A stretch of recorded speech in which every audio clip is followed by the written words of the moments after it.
आगामी लोकसभा चुनाव 2024 को लेकर देश की सियासत में इस समय तूफान मचा हुआ है। सभी दलों के नेता धुआंधार प्रचार में लगे हुए हैं। बीजेपी भी अपनी जीत के लिए पूरे देश में जनसभाएं कर रही है। इसी बीच प्रधानमंत्री नरेंद्र मोदी के खिलाफ दिल्ली हाईकोर्ट में एक याचिका दायर हुई है, जिसमें मांग की गई है कि पीएम मोदी को 6 साल के लिए चुनाव से बैन कर दिया जाए। लाइव लो की रिपोर्ट के मुताबिक यह याचिका आनंद एस जोंधले नामक एक वकील ने दायर की है, जिसमें याचिकाकर्ता ने पीएम मोदी पर आरोप लगाया है कि उन्होंने हिंदू और सिख देवी देवताओं और पूजा स्थलों के नाम पर बीजेपी के लिए वोट मांगा है। दरअसल याचिकाकर्ता ने अपनी याचिका में 9 अप्रैल को उत्तर प्रदेश के पीलीभीत में पीएम मोदी के द्वारा दी गई उस स्पीच का हवाला दिया है, जिसमें उन्होंने कहा था कि मैंने राम मंदिर का निर्माण कराया, करतारपुर साहिब कॉरिडोर विकसित किया और गुरुद्वारों में परोसे जाने वाले लंगरों में इस्तेमाल होने वाली सामग्री से जीएसटी को हटा दिया, अफगानिस्तान से गुरु ग्रंथ साहिब की प्रतियां वापस लाई।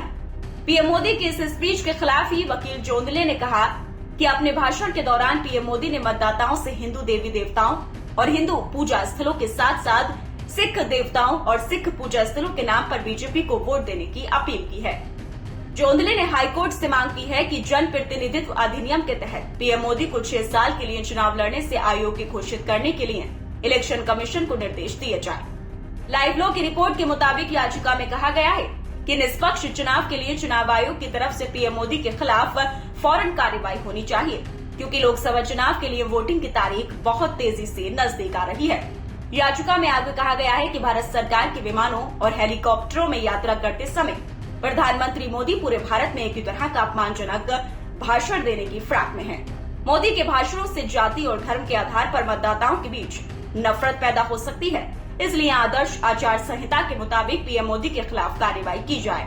वकील जोंधले ने तर्क दिया कि वोट हासिल करने के लिए जाति या समुदाय की भावनाओं की अपील नहीं की जाएगी। मस्जिद, चर्च, मंदिर या अन्य पूजा स्थलों का इस्तेमाल चुनाव प्रचार के लिए मंच के रूप में नहीं किया जाएगा।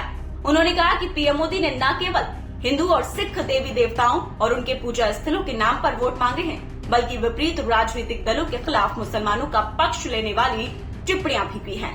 आपको बता दें कि इससे पहले वकील आनंद जोंधले ने चुनाव आयोग से भी पीएम मोदी के खिलाफ शिकायत दर्ज की थी।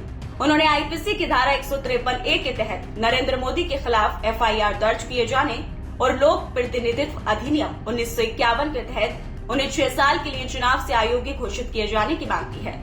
हालांकि जोंधले का आरोप है कि अभी तक इस मामले में चुनाव आयोग ने कोई कार्रवाई नहीं की है। फिलहाल इस खबर में इतना ही। बाकी अपडेट्स के लिए बने रहिए न्यूज़ टाइम के साथ।